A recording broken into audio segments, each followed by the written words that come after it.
This thing. All right. We are live and we're staying live. So, Black Boxes, come on in. We had a little technical difficulty. I can't even explain what happened, but it happened. So, we're back. This is Black Box Radio. We are in the box. You know, guys, this is the box. We are a media platform illustrating Black excellence. We're Black Box Radio. I am a queen. I'm queen, excuse me, a host here. And we make spaces for Black faces. And we definitely make the Black story a priority. It's important that we have places where we can be authentically ourselves and humanize our experience in a space where you can be anything that you want to be. You can actually express yourself. This is what Black Box Radio brings to the table. We provide spaces for Black people. We platform Black people, and we love on Black people. That's what we do all day, every day. Please subscribe to our website, blackboxradio.com. Also, please subscribe to our YouTube channel, Black Box Radio. So tonight, we are in the bbR BLaKBiZ segment. And this segment is for Black business owners, Black business. We're just going to talk Black business because really we need to know where each other are in Baltimore. We need to get acclimated with each other. We need to work together. Sometimes unification sometimes in business helps. You can help each other. You can collaborate, but we don't even know where each other is. So it's important for me to start this series where we can have Black business owners in, and we got an OG. That's all I want you guys to know. We got the OG of OGs. We got someone who's from Baltimore, who's been in Baltimore, who's been in business for years, who's been in her field for 30 plus years. This is some serious stuff tonight. We have Rosalind Holsey. Say hi to the people. Hi, everybody. I'm so excited to be here with the lovely queen. Thank you for this opportunity. I can't wait to get into the gist of this conversation tonight. So thanks for having me. I'm so happy you're here. And listen, pardon the delay, the experience we just had with the technical difficulties, but we're going to jump right in. We're talking about Black business. So you're from Baltimore. We heard that on the beginning of last. You're from Southwest Baltimore. That's where the studio is. No, West Baltimore. Sandtown. West Baltimore. Okay, West Sandtown. Uh-huh. Okay. And you have a business in Baltimore called Studio 7. The Salon and Spa. Where's that located? So I'm located in the center of the city. A lot of people don't know that, but Charles and Madison actually crisscrosses as a plus sign through Baltimore City. So Madison takes the city from east to west, and Charles takes the city from north to south. I'm right in front of the Washington Monument. Wow, that's a nice area.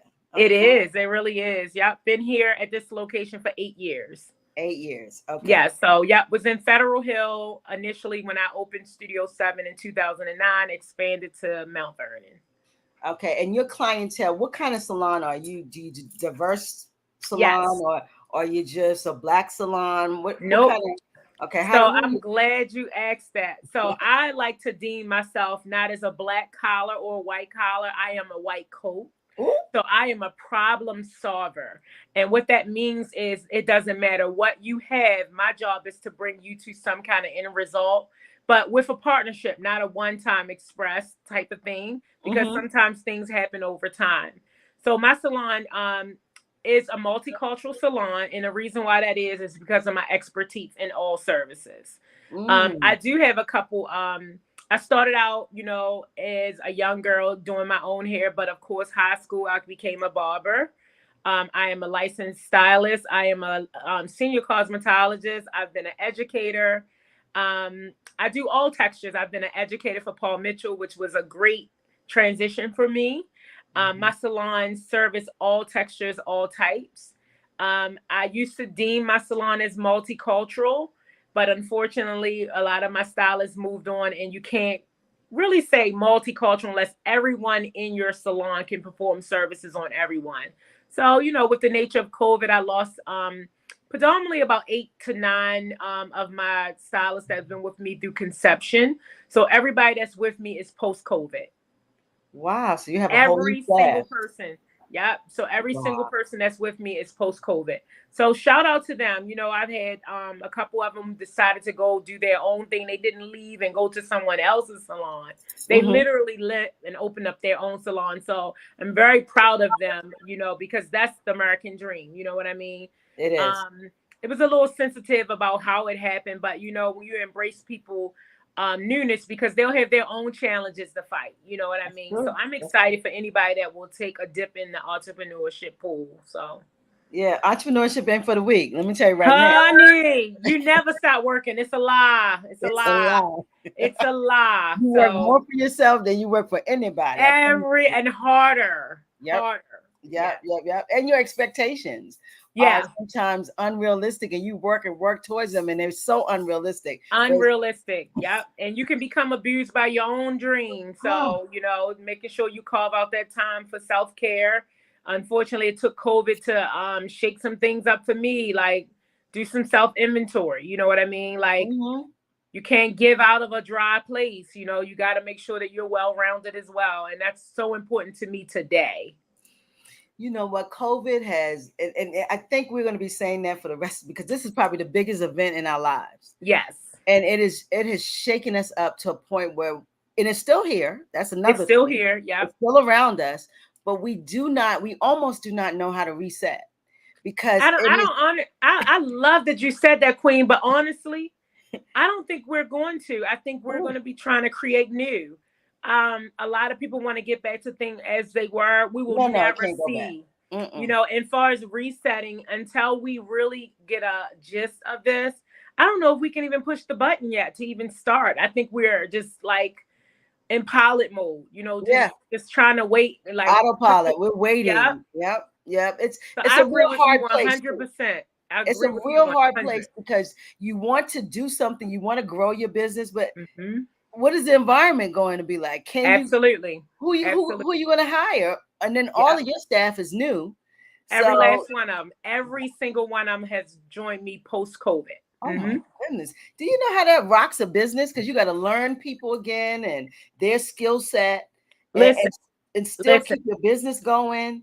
And it takes so much more to hire employees. And I will tell you, the ones that I have is not even a count list of how many I lost that I've hired as well. Very short-lived, very short-lived.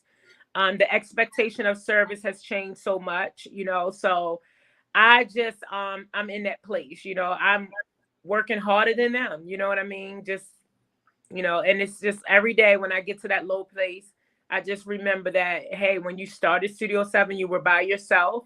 And so sometimes you have to be okay with being by yourself, That's true. And entrepreneurship can be lonely. Don't get it twisted. It's a lot. It's got a lot of things that you got to overcome, and a lot of time you got to look at self and really deal with self. You make it's an emotional thing. It's just like your child. It is. I think I told one of my best friends, I said, I feel like I sent my child to daycare and they have been being pinched for the last 2 years and never told me. So the traumatic experience of my child not talking up, that's what it feels like. Like that daycare provider just pinched my child every day and abused them. So that's the state of the world. And it's not just me, because I think as Black, people, we're used to being resilient. We're used to being problem solvers. But COVID made the playing field even. You're not in control. Like for me, I'm always somebody that's been on my feet. But this time I had to surrender and say, okay, I don't know. And I'm okay with finally, being ignorant, meaning I don't know. I'm going to do the best that I can do and let it dictate to me. But, I'm just processing some things, I think that if with this event that's happened to the world, not just us. Yes. So it's actually set on the world, and the world had to look up and say, okay, who are we? What are we doing? Yeah. And then now once this is over, how are we going to do it again or do something else? Yes. And now we're here. We're in this space and we're still questioning, like, what are we going to do and how are we going to do it? And then we come up with something else, monkeypox. And then we got it's like we can't get enough. And then the economy crashed today, like they talked about Wall Street. Yes. Yeah. So it's a real hard space, but listen, resilience and business won't stop. the process now is adjusting to what's in front of us. Yes. And I think one of the things that COVID has showed us that technology is king, honey. Yes. Yes. It is king. And I think also for us, the physical side, it helped us to see that we were just busy but not really making moves. You better say it. I'm telling you right now, I know people that just was busy and it's driving them crazy because they can't hide behind busy anymore. Right. And so for me, I'm like, I like the chill. I like the slow. I like the calm, the quiet. I mean, COVID literally saved my life. It was the best 15 weeks of my entire life. Wow.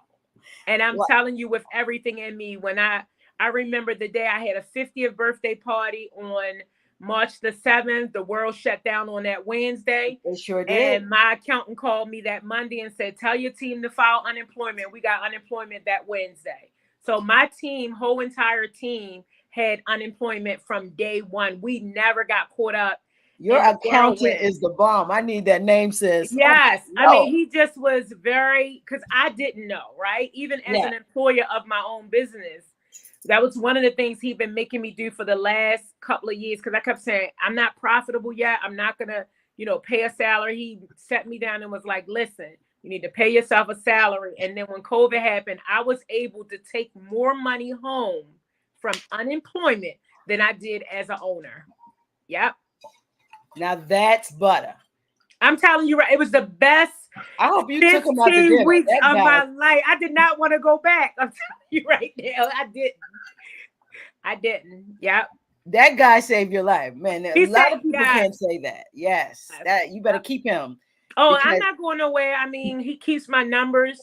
A lot of times, when I first hired him, I had to really go through this mature thing of understanding numbers. And what did I hire him for? I didn't hire him to be my friend.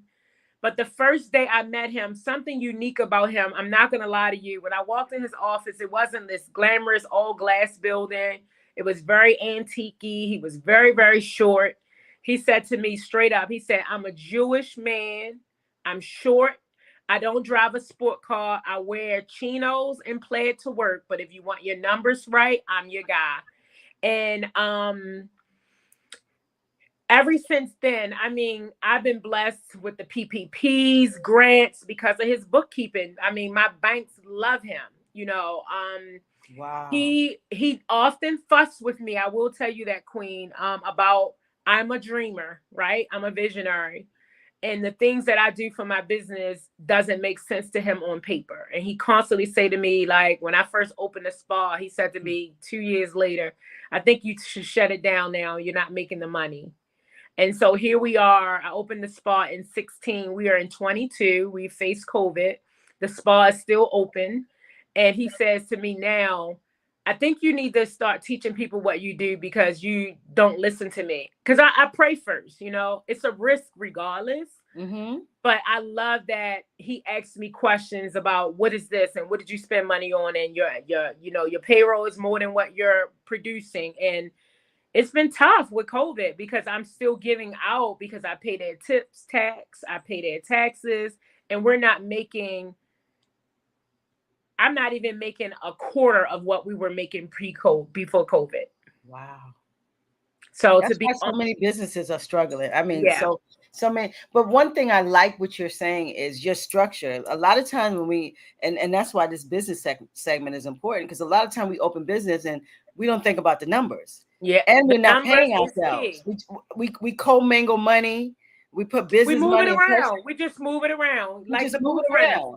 The booth renters swear to me that they making more money. And you know what I tell them? You're not making more money. You're touching more money. Ooh. You're touching more money. And you're attributing this to the freedom of, okay, I can come in a day and do 2 people and go home. And I keep all my money. But you're not thinking about your income tax, your FICA, your unemployment, your Social Security. So at the end of the year, they're not even reporting their full finance. I have people that tell me all the time, like, we don't give money to your industry. You guys don't report your taxes. And I show them all the time, well, here you are. And they don't believe I'm a W-2 salon. They just cannot phantom it. Mm-hmm. And that's important because that's how you buy houses. That's how my team. My Yeah. team, the girls that left me, bought houses, came to me with bad credit. One of them, I sat them down and told them, I'm going to take 5% out of your check every week, and I'm going to put it up. So when hard times or Christmas come and you need to do something, you can do it. And I remember she had got caught up in a check scheme, thought it was an unemployed, a back child support check, and cashed it. And it was a fraud. And it was something like maybe $4,000 or $5,000, had wiped her account out, went right in and got her money and say, see, these are emergencies. And she had zero bad credit. That girl credit is A1. She wound up being my number one stylist. She bought a home, and now she owns her own business today from those principles. It's certain principles we have to set up in business because it balances itself out. It might seem like a lot at the front, but then you get things in life that you can leverage. Absolutely. And Come on with it. We need That's these how I live, girl. I live off of grace. I can spend favor better than anybody you ever will meet. Oh, I love that. I love that because that's totally what it is. And a lot of times we set up, oh yeah, I'm in business, but you're the only one. There's no accounting. There's no books. You're not paying into the system because the system ain't gonna run. It's gonna be there. And I promise you, IRS is coming for you. Oh, you can run, but you cannot hide. Listen, I gotta take my glasses off for that one. Pay them.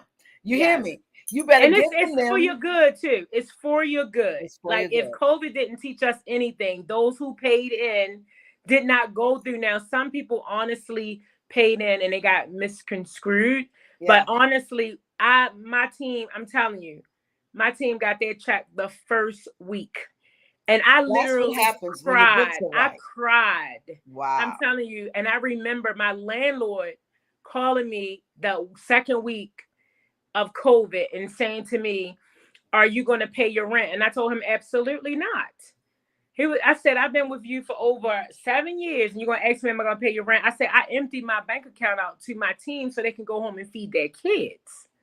Now I'll deal with you later. I don't even know if I'm going to have a business to come back to.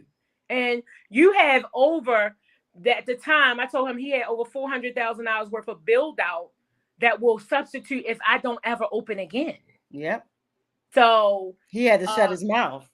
And he apologized to me later because, like he said, they did not realize the severity of COVID. Mm-hmm. Everybody just didn't know what to do. So they thought next month we'd be right back. People thought we'd be right back in the next month, or it didn't happen like that. And listen, right now people are moving out of our building left and right because I share commercial space. Like I'm the salon, then there's 3 restaurants next to me, and then there's all like lawyer offers, learning facilities, architectures, all those are in our building. And every last one of them moved out and became virtual.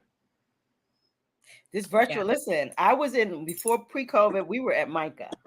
Okay. And yeah, we were using a space, and we were blessed with a space at MICA. And okay. We had just started 9/19/19. So Monday is our birthday. But wow. We'll be 3 years old. Oh, yes. Praise the Lord. And yeah, praise the Lord. And we were in MICA, and we just started the business. March, we had to leave. Yeah. I remember it like it was just. I remember like it was yesterday. I was like, I was going there on Monday. By that Wednesday, it was over. Listen, I had just closed that day, and that was it. Listen, I had just had a 50th birthday party, the 7th on a Saturday, and it was over 300 people there. Wow. And ain't none of us catch COVID. That wasn't. And listen, people. That's a miracle. That's a miracle. That next Wednesday, they shut the world down. I'm telling you. They shut the world. When I said this, when I woke up and they said the schools are closed, I said, yeah. Who is closing schools? Yeah. But that's how serious it was. Yeah. And everyone has had to redo their lives. Everyone. And so we're talking about this because when you redo your life, your business is your life. Yes. Let's be clear. Yes. Especially when you have a business like you stand over people's faces. Yeah. You touch their intimate spots.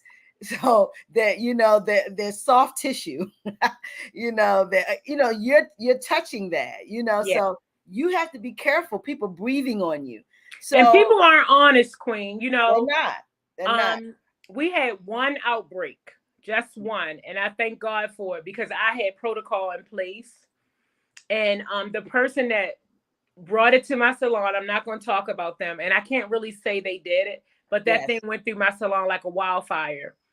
And when it did, it was last Christmas and we had to shut down for 2 weeks. And it was one of the busiest times. My salon has not been fully booked like that since pre-COVID. And I had to turn all that money away. And it wasn't about the money. I told my team it was about people over profits. That's always the way I ran my business. But when I'm saying this to you, I remember years of clients coming in with colds and ringworm and things like that. And every year I would get a cold from somebody. And I was saying, these people really worrying about their vanity over their life, and they don't even realize how much they were affecting us. Mm-hmm.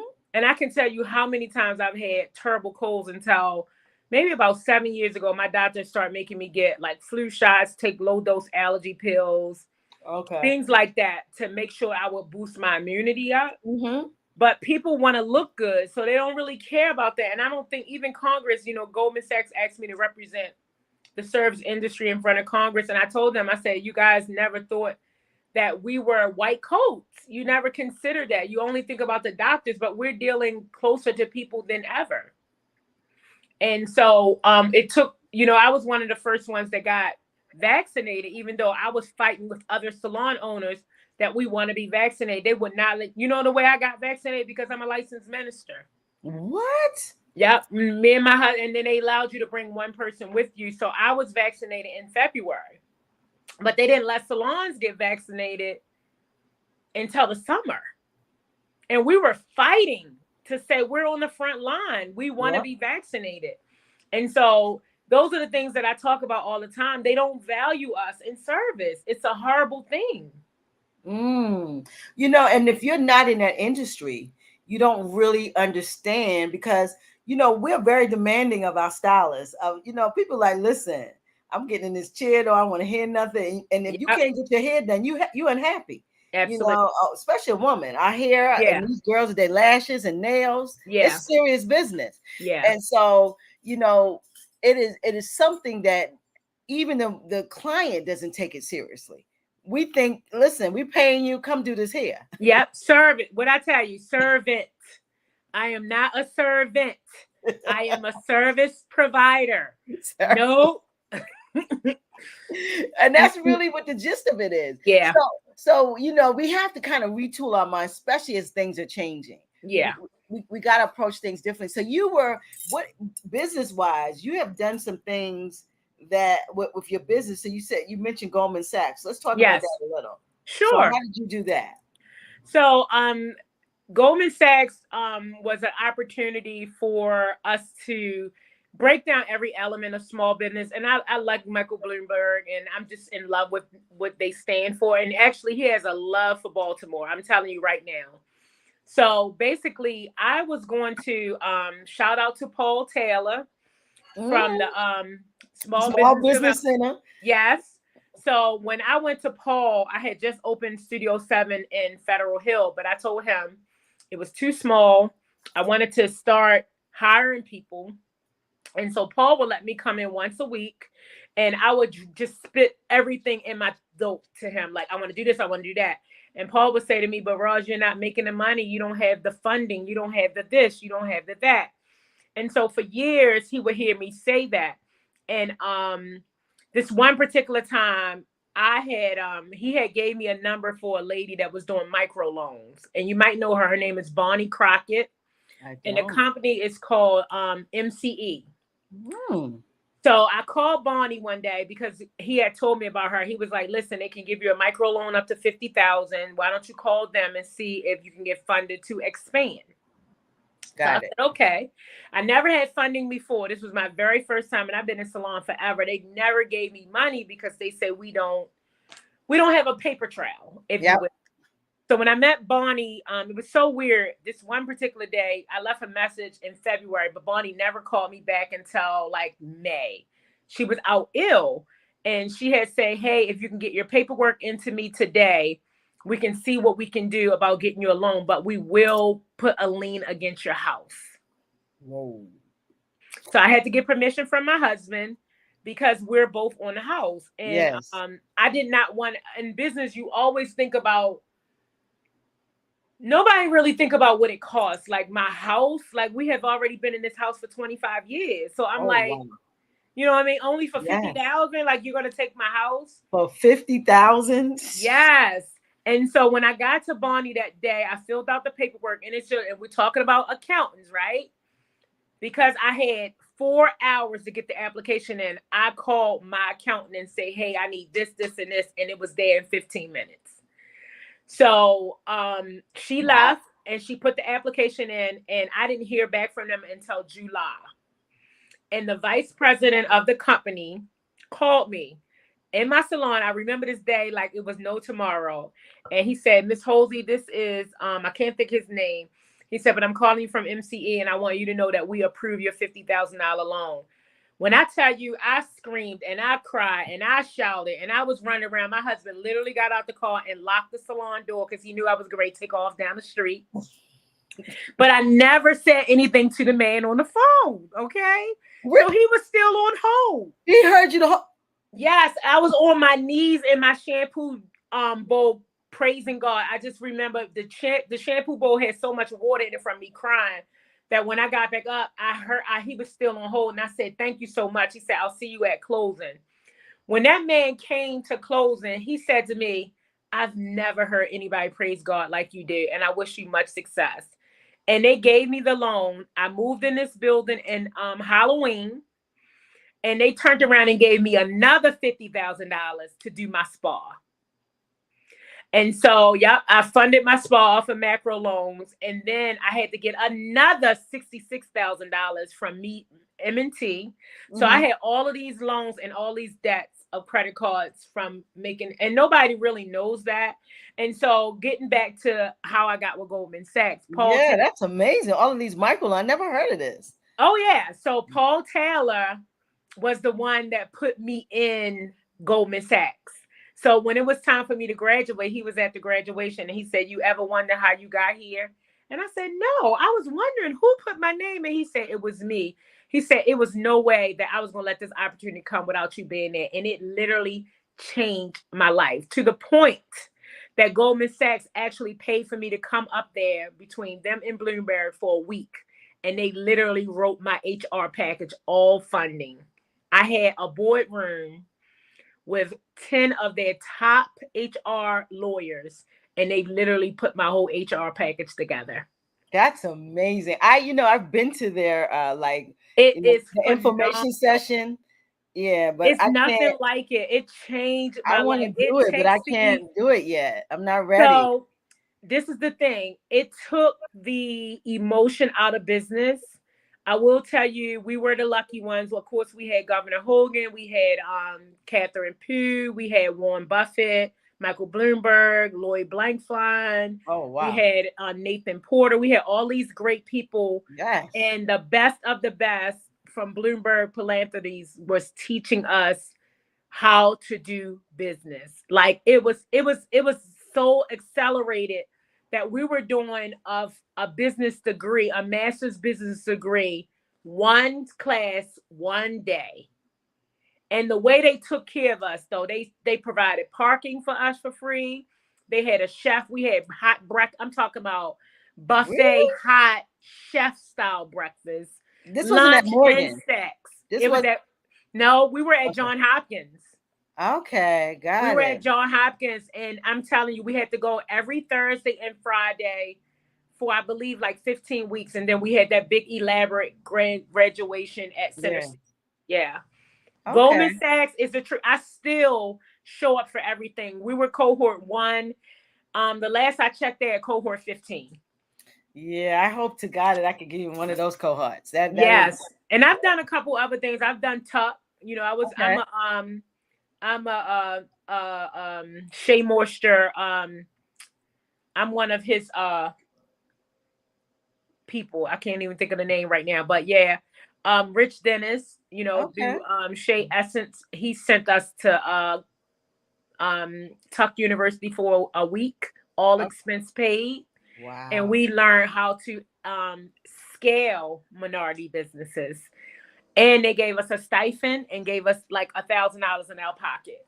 So I've Listen, done a couple things. I love what you're doing, saying, because folks need to know that there's so many avenues It to is. business, Yeah. and the avenue is not just you digging your pockets No. and you just pay for everything. You Yeah. can get loans. Yeah. You gotta sometimes build Grants. relationships with Yeah. small business centers. Mhm. You need to look for grants. You have these, being Black is a little sexy now. It used to Yeah. be sexy. Oh, honey, you get a V. Listen, let me tell you Listen, something. I pulled that card. You hear me? yeah, Because Black being is sexy right now. You can and get some they money. really want to understand us. You know, like Yes.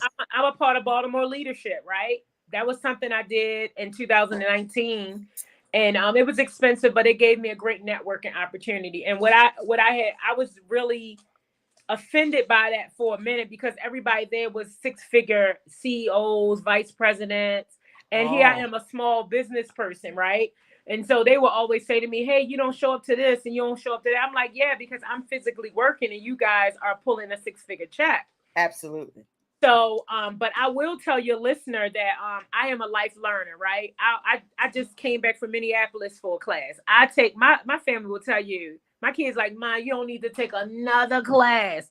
As long as I have breath, I have to take classes because, for one thing, technology is changing so quickly, right? Absolutely. Brands are changing and Yes. desires are changing, but I've learned that I can learn more from networking with other people just like you, right? Yep. So that's the reason why. And I never take a lot of classes here. I literally fly all across the states. When I Yeah. tell you knowledge is power and we have to seek it till we You die. got to be a Till you life die. learner. Like Life learner. I'm telling you, I bring in the most. My daughters will tell you, she brings in the most technology. If I know it's gonna make my job seamless and give a reward to my team, I will bring it in. And it's costly. I will tell you, it's called the biggest thing I brought in recently was about 3 years ago. They implemented this tipping machine. And so I was one of the first people to bring it in. I went to a conference and they were talking about it. And what I liked about the tipping machine, because people don't understand tips, we don't make money off of service. We make money off of gratuity. Mm, So it was a way for people to actually see how much they should tip.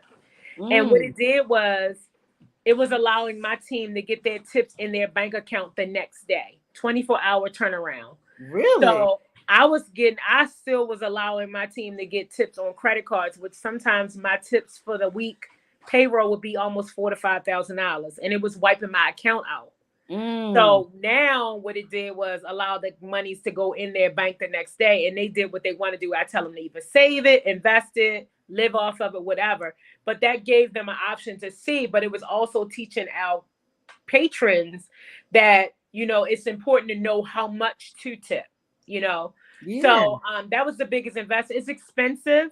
It costs because I still have to pay the taxes on their tips, but I love the fact that it goes in the account. So if you run out of gas money today, you won't be looking at me like, can I get advancement on my check or anything like Mhm. that? Because you have money. You just got to be a good steward. That is a great thing because it sows into to your team, Yep. and it also educates the client. Absolutely. Yeah, Absolutely. and Yeah. that's a great thing, and it keeps you out in the middle. They ain't asking you for nothing. Listen. And let me tell you, and I don't lie on no numbers. I've had a couple people that were like, "Can I pay them under the table?" I said, "I don't know what that is. What is under the table? I don't know what that is." Like, no, you're going to be an employee here, and they don't like it. But I break it down and show them. I pay your tips, I pay your taxes. I supply They don't even come in my salon with combs. I supply everything except for, I supply everything, every single thing. They come in my salon with just their hands. Or their apron. That's it. Oh, you might got an apron. Wow. I pay for those too. Mm-hmm. Well, you know what? You're running you're running actually a salon that it's turnkey. So you're actually, because no one's renting booths, no No, one's renting space. no, Everybody's getting. I don't even want it. I don't want it. If I have to go to that route, I'm gonna close. Oh man, Yeah, I don't want to deal with independence. I have a correlation. Teammanship means a lot to me. And when you give people freedoms to do it their way, they disrespect the culture. And it's important to me that culture is substantial because we work together. And Mhm. when you have people divide, anything against the vision is against the vision. I'm sorry. Hmm. Miss Roz, I like you. Okay. So let me ask a question, because Sure. if most people don't know, if the people in Japan don't know what Mount Vernon is, they're Okay. not clear. Baltimoreans know, but Mount Vernon is not a place where I would expect a Black business owner to be. And not, no shade on Mount Vernon, but it's the truth. It's the truth. I don't expect, and especially Black hair, which you do Correct. all hair, but Yes. for it to even be able to come in and out and be styled in Mount Vernon, that doesn't usually happen. How Correct. has your experience been in that area, and then also your fellow businesses? How have they received you and your clients? Um, Honestly, I would say I'm still trying to do brand awareness. Everything I've pretty much done for the salon has been to rally around the neighborhood, right? I do often feel sad that we're still getting a lot of business from people everywhere from the surrounding, except for the walking distance. Mm-hmm. I would say that at first, when we were there, we were welcomed because we were the new hot product, right? Yeah. And we had some pretty substantial stylists there that were really, really well, but they built their book on my salon brand name. I still think it's taken a little time because I don't think people understand the gist of who I am as a business person. I often say, and I want to make sure that I'm being clear, I'm really having a hard time in two ways. I'm still trying to prove to us that I haven't forgot where I came from, but I'm also trying to prove to them that I deserve to be here because I worked my tail to get here. Mm. That's the correlation between hiring multicultural as well as servicing multicultural. There is a language of keeping everything consistent, but if there is some experiences that's tied to certain protocols, and you become a racist or a bully or not practical, right? Everybody that books a reservation in my salon, and that's what I said, reservation, has to do a 50% deposit. Okay. The reason why that is because we are limited staff. We are very, very cautious about who we do. And we're not trying to keep your deposit, but we are trying to hold you accountable for what you say you want in your time. So Yes. things have happened where we can, we do our best to get you to come on a later date. We communicate we send like 1,000 texts. We even call. I mean, we do all of that. But yet we still get reviews of people don't like it. We don't like it. Let's keep it real. We don't like it. And I often explain to them, it's not about me making you feel that you're not worthy of the service. It's just me trying to keep a leveling playing field no matter who you are. It's just like going to a hotel. They don't know if your plane going to get stopped. They don't know if you're going to get sick, but they still want to make sure that the rooms are available for you. So they make you put a deposit down. It's just like restaurants today to be prepared. So that's the hardest thing, and to be respected for just being someone who just want to do service for anybody. Mm-hmm. So Mount Vernon is tricky. It has been tricky, and I've been here for 8 years. And to me, it was much better before COVID. It's a little tough now. Okay.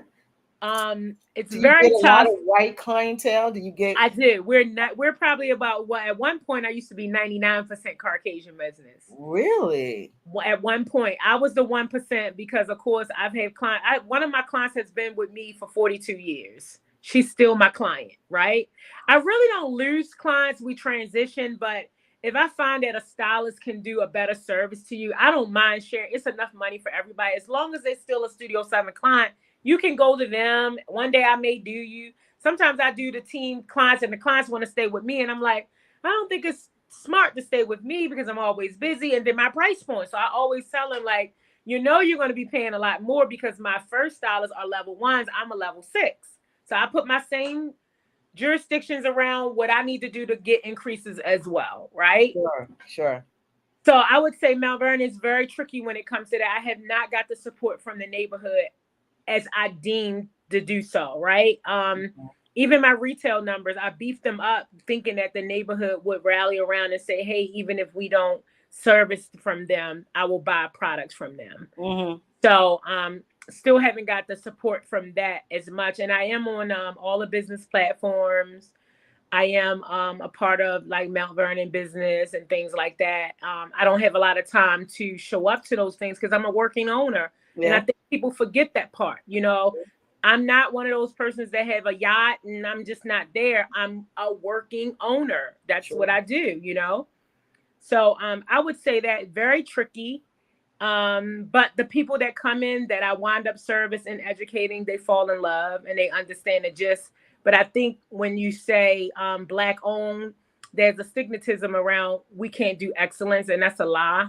Everything I've ever owned, I've been great. When I had a salon in Sandtown, guess what? It was high end. I had back then, that was in '94. I had $20 roll wallpaper on the wall, so I ain't trying to hear that. But it's just a matter of I feel like I'm always teaching. You know what I mean? I'm selling, I'm teaching, improving, and I'm tired. You always have to prove yourself, and you've been there for 40 years. That's hard. That's hard. It's hard. And I just want to do hair, and I want to do it with people that value service. I don't want to do it for people who I have to do a song and dance to get you to purchase a service. You know what I mean? I'm at the place now where reviews are good, but I'm having reviews based on attitudes and dispositions about policy and procedure. And I'm like, a lot of it is because I'm Black owned, and they'll say things like I'm a bully or, you know, I'm loud because I'm actually speaking my truth or how my policies are. And I tell them oftentimes, vote with your feet. You know, don't make me service you when you're not pleased with my policy. Just go somewhere else. It's like you're forcing me to do your hair and you don't agree. Wow. It's tough. It's tough. And I'm going to keep it real with you, Queen. I'm going to keep it real with you. Keep it 100. Keep it 100.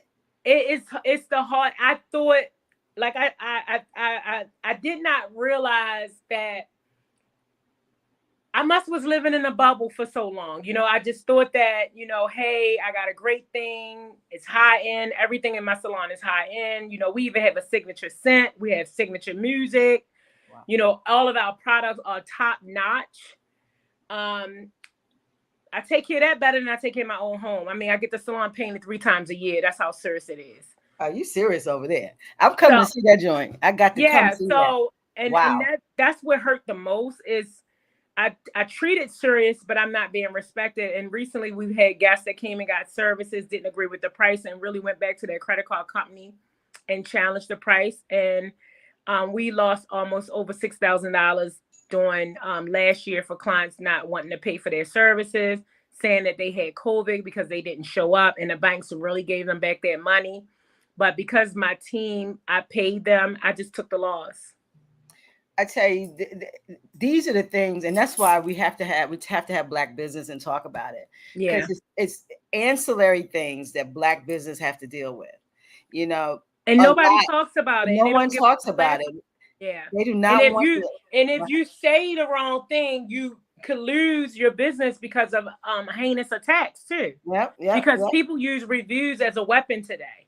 Yeah, it's a weapon. And so it's really unfortunate that you don't, you know, you have a high-end business but you shouldn't own it. That's really what the mindset is. And especially they still do it too.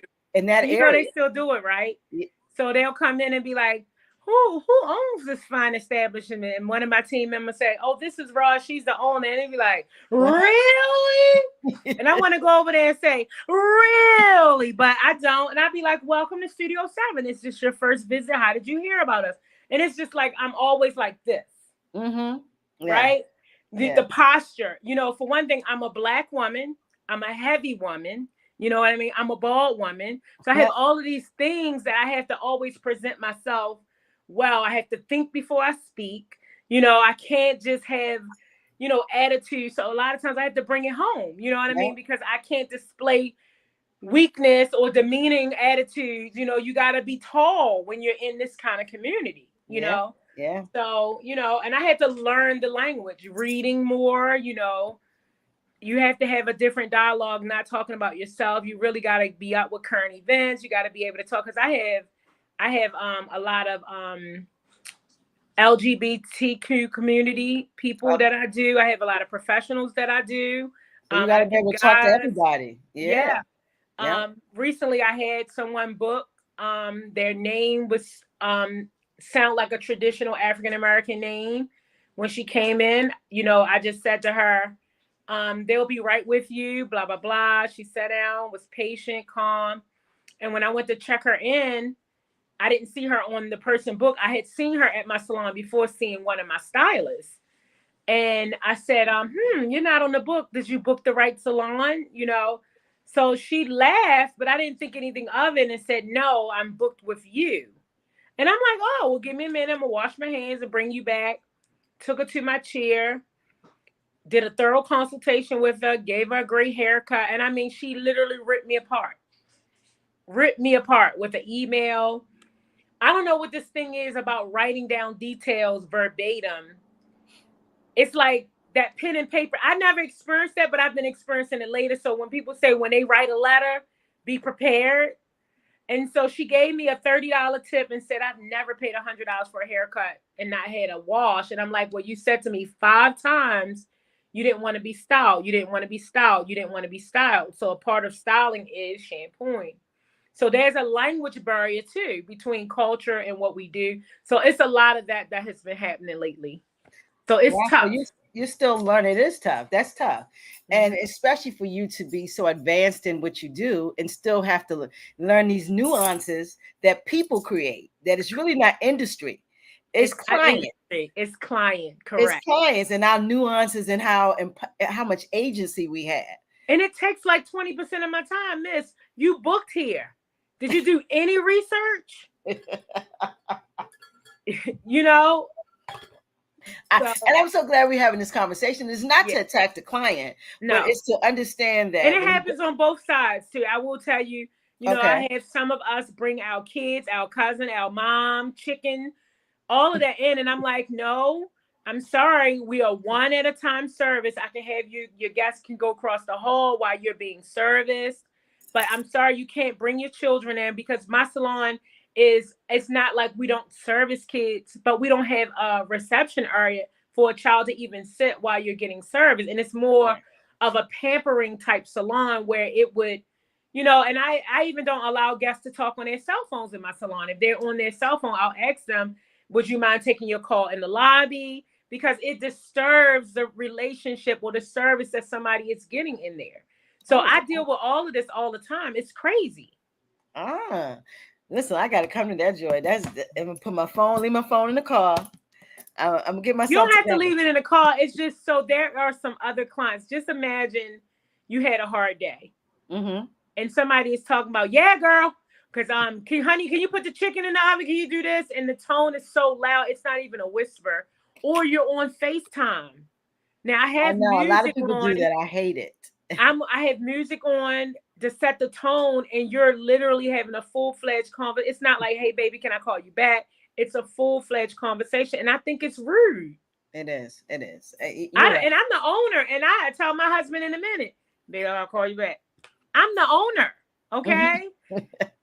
It's respect, It's hard to do business today. It's hard. It's hard. Okay, so I'm so glad we're having this conversation, especially because I want to hear about Mom Vernon and being a Black business owner. And you really laid it down. You said Black, heavy, bald. They have a whole problem with all of that. Let me get all of that as a whole problem. So okay, and I get it. And you ain't do nothing. You didn't even talk yet. Mm-hmm. Black, heavy, bald. You ain't do. You just walked in the door. And they assume, and I'm telling you, they assume I don't have an ailment. I don't have high blood, diabetes. I don't have anything. I can work the average. Let me tell you, I can work the average person under the table. So it has nothing to do with that. It's just stereotypes. Absolutely. So that was something I really wanted to hear. So another thing, we talked earlier when I talked to you earlier about quietly quitting. That's the new thing out here, where people don't really quit. They just stay. They don't do anything past what they're supposed to do. If they get up at 3, they're ready at 2:58. Correct. They don't really care about service. It's like, I'm just here to get this cash and I'm out and I'm going to do my thing. Yes. So that's happening everywhere, and COVID has changed our mindset on how to work. Correct. Everybody think they can be home now and work from home. It really isn't feasible, but COVID made that happen in our mindset. Correct. So now you have all new stylists at your salon after post COVID. Post COVID. Mm-hmm. How has these type of mindsets infiltrated the cosmetology business when it comes to service, people working, even wanting to not just do, like, if you have an Asian stylist and you just want to do Asian hair, you should want to do black hair. You should want to do white hair. Correct. So how has that changed your business? Oh, Jesus. I can't. I mean, girl, this could be a whole show. I'm gonna so basically I'm gonna say this. When I became a hairstylist, the idea was to be able to do everybody, because you have to have an inspiration around this service, right? Right. Today, I feel that the new professionals do just enough to get licensed, to get on the floor and look at it as a hustle. But unfortunately, because we are a service industry and it's really built around relationship, yes, there is a stigmatism around going to work somewhere and hoping to get walk-ins. That is not a true statement. Really, your business is your community, meaning your friends, your family, your support. Yep. And so gone are the days where people are so invested in their future that they will first keep learning, because that's something that we have to do. We have to keep learning, because school only teach you fundamentals. But we are dealing with a generation now where the parents, to me, I'm going to speak on what I've experienced, because I've hired a lot of young professionals versus experienced professionals over the last 3 years. Okay. What I've learned is that, the parents want the kids out of their hair. Go to college, go to school, go do something. Yep. So they take that same mindset and come work in your salon and then demeanor your culture based on you're not being qualified to lead them, because it's almost like you are dealing with a parent relationship. And I've told one of my team members, I am not your mother, I'm your leader. I'm not your boss, I'm your leader. I'm never going to ask you to do something that I don't do, right? I still do towels. I still sweep floors. I still clean. I greet people. If I have to, I'll wipe the toilet. That is my salon, right? Right. So, gone are the days that they are invested in long-term commitment to building their book, right? Yeah, they're not invested. When I started, it took 2 years to build a book, and you should have 4 clients that see you at least 400. You need to have 200 clients that see you 4 times a year to make 6 figures. Whoa. And that's when I started. Now, I remember when I used to do 42 people a day. 42 heads. Every salon I owned before Studio 7 was a 1-woman band.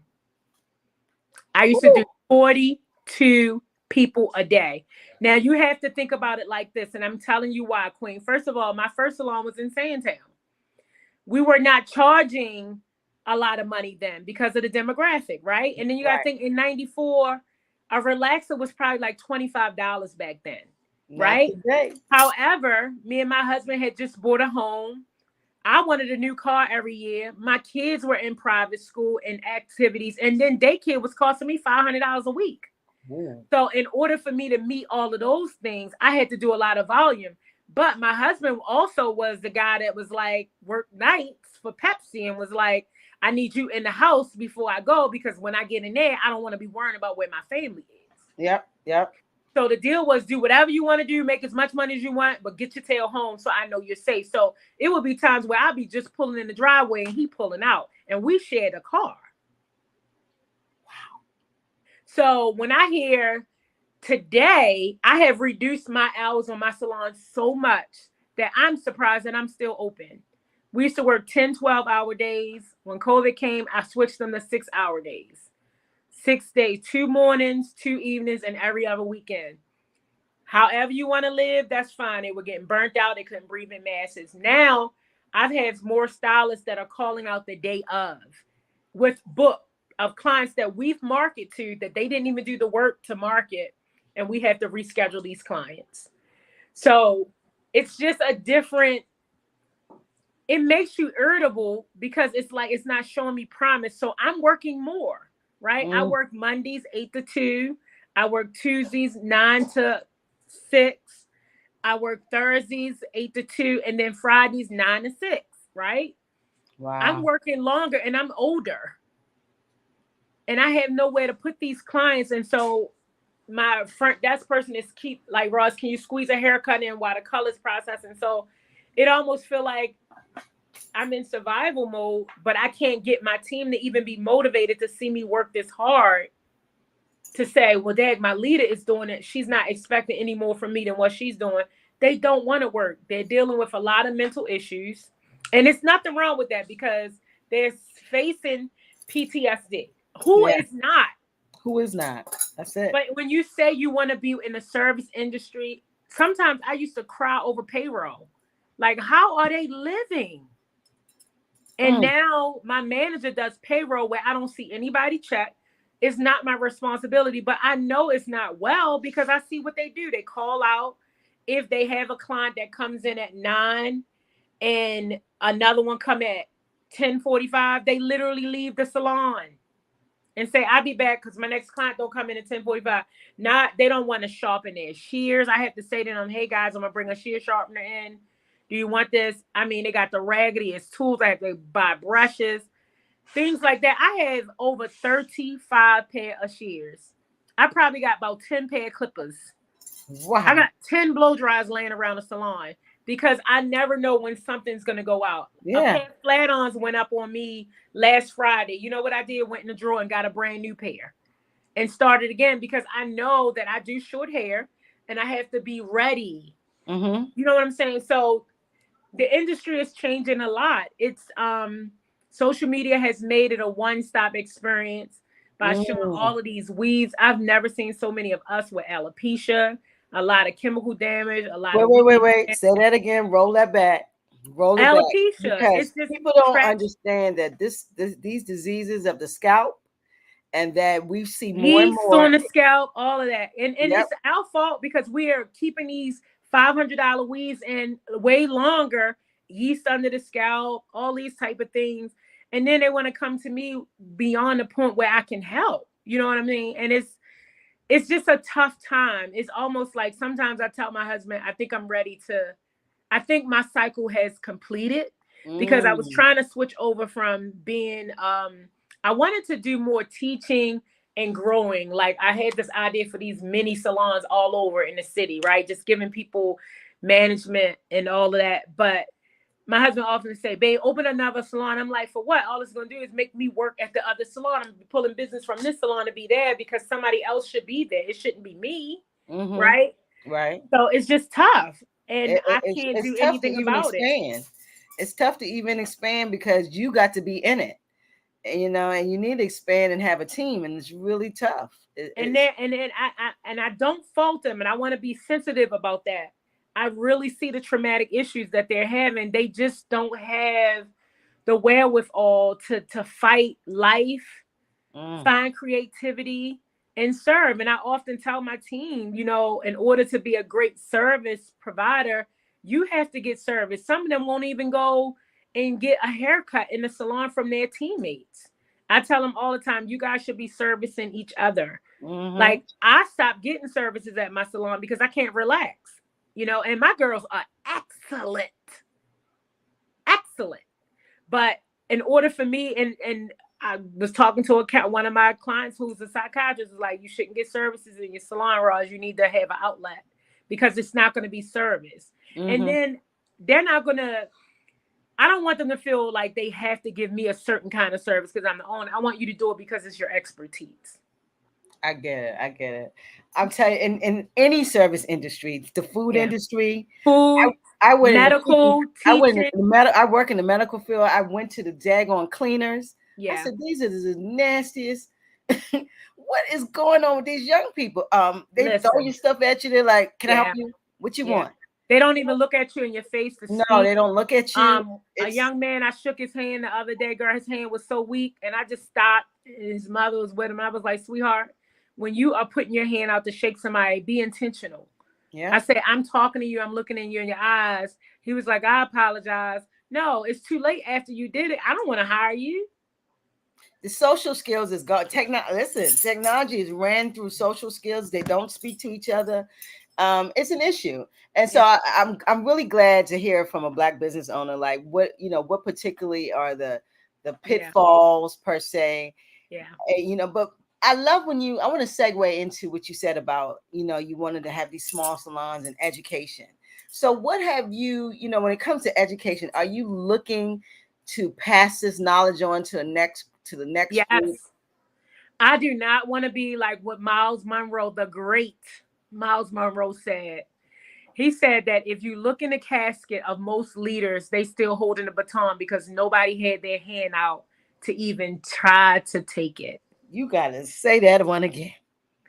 Miles Monroe, that's who I read. I read a lot of his leadership style books because he was an entrepreneur and a great innosticator, right? Right. I read a lot of books from him, and T.D. Jakes is my man.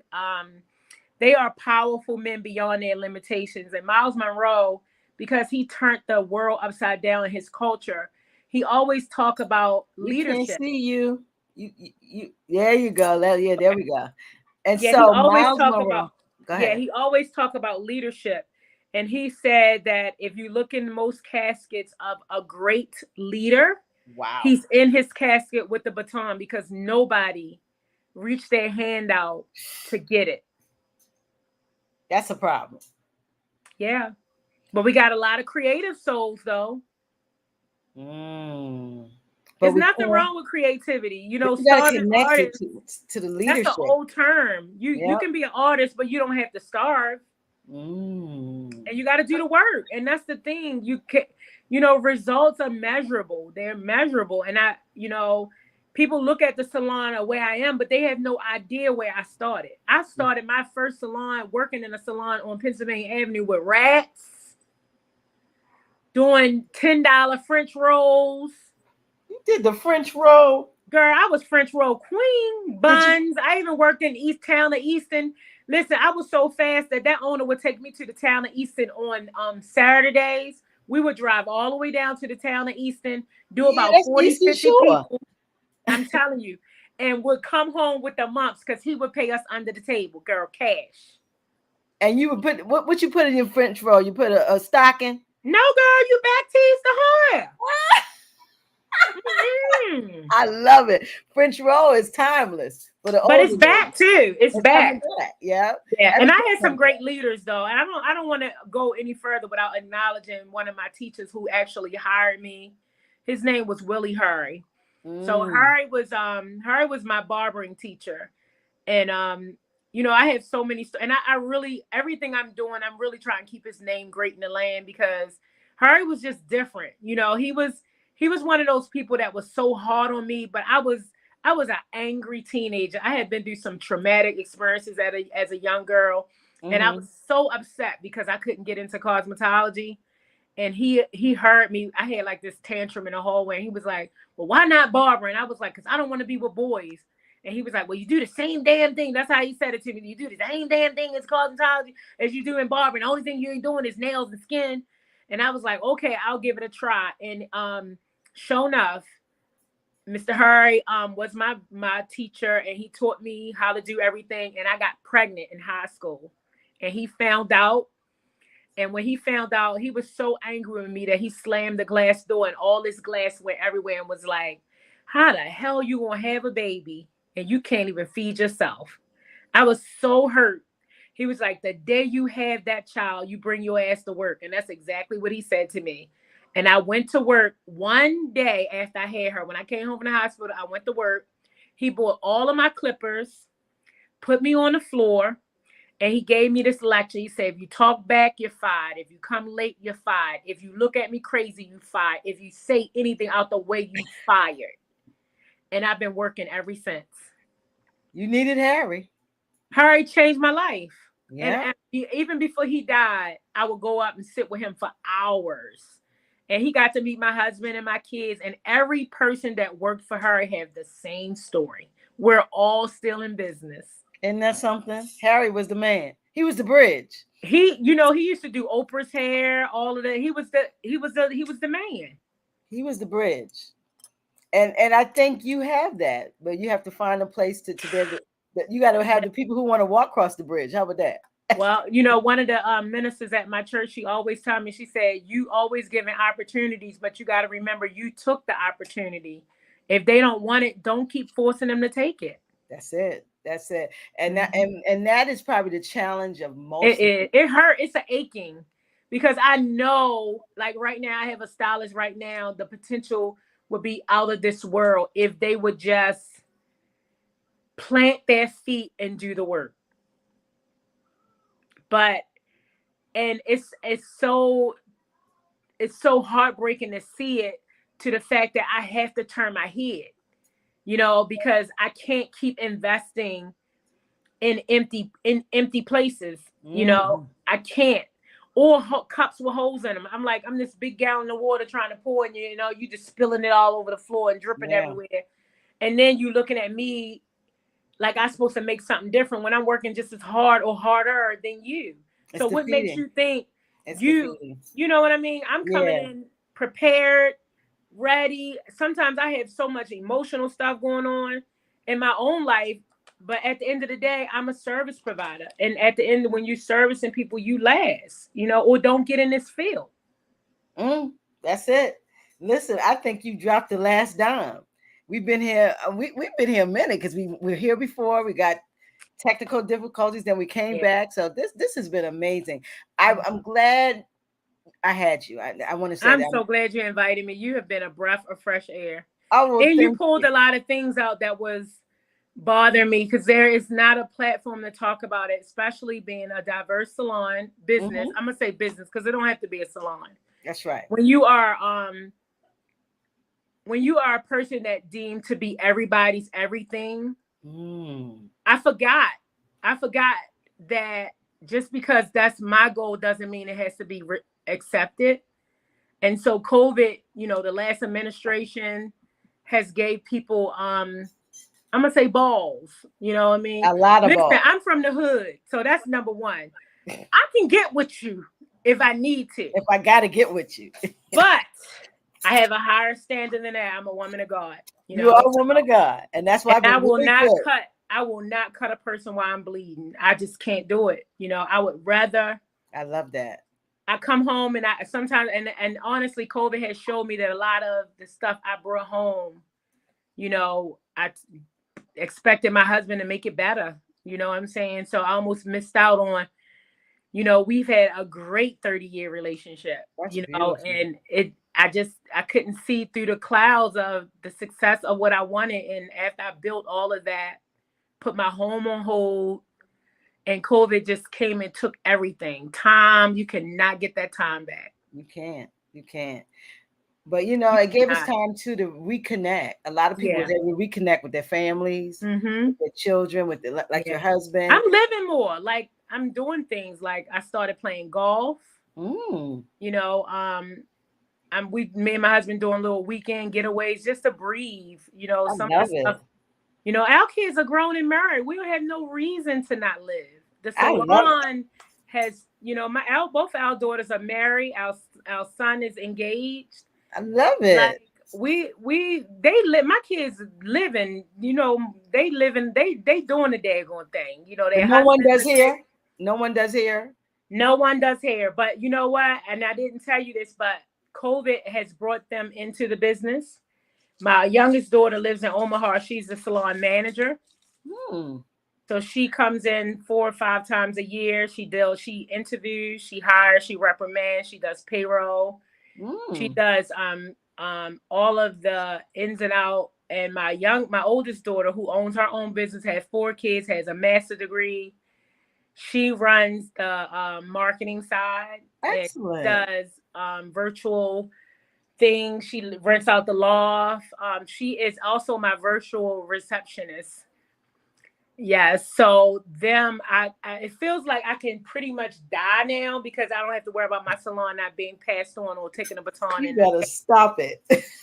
Because you build all of this, who will take it? And that's That's always been a true. fear.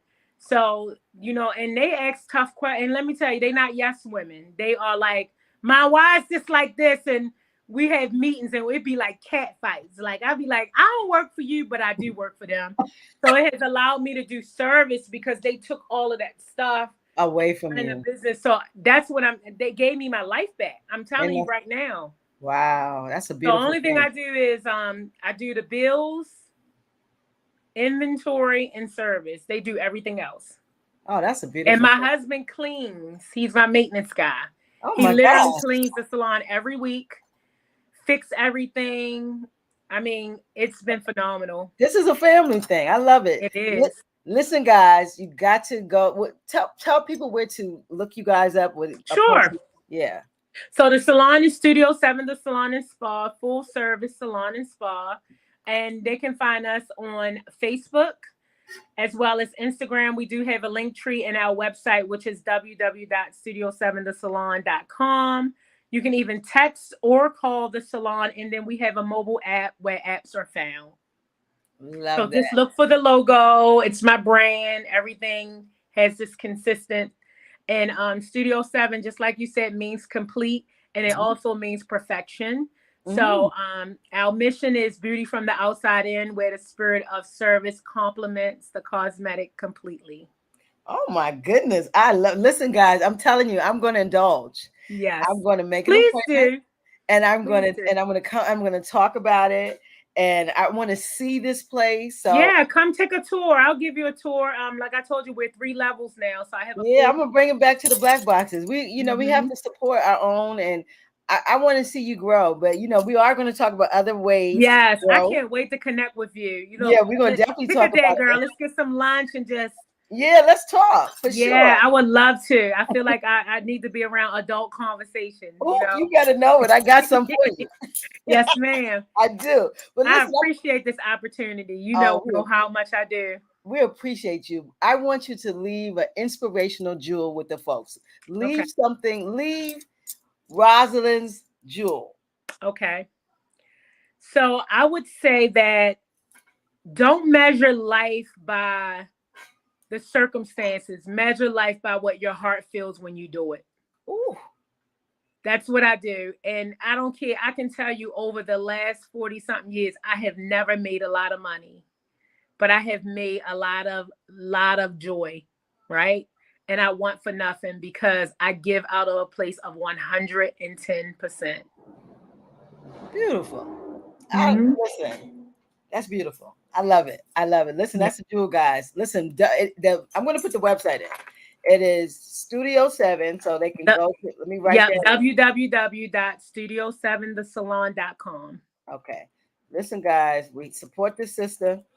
We have to do that. And men can come in. You can get a facial. Yeah, men can get facials, massages, and I do barber if I have time. Now, keep in mind, I am the only barber. Ooh. So, and don't be surprised if you try to book a reservation with me and my schedule is 4 weeks out with the nature of COVID.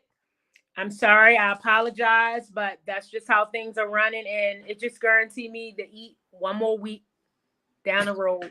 I love it. I love it. Listen, we really appreciate your genius. I Thank you. love what you brought to the platform. I thank you so much for your transparency with your business.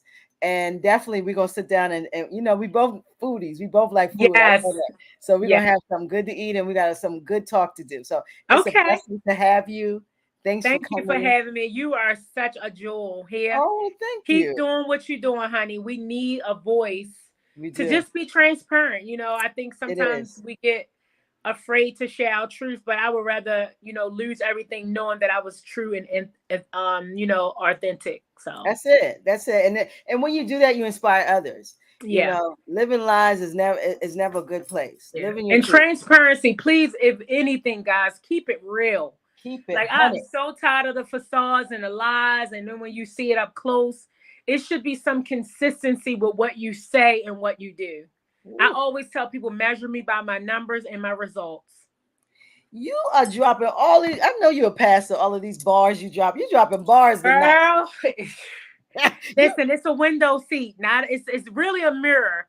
But people admire from a window seat. They never see the real hard work. Whoa. It's a lot of hard work. It is. Hit it again. Even in your end, you dropping bars. My Lord. We are boxed up and out. Give me some deuces, Ms. Roz. We out of here. Queen, night, I love you, honey. You don't go nowhere. Don't go nowhere. I'm gonna Okay. end the broadcast, but we can still talk.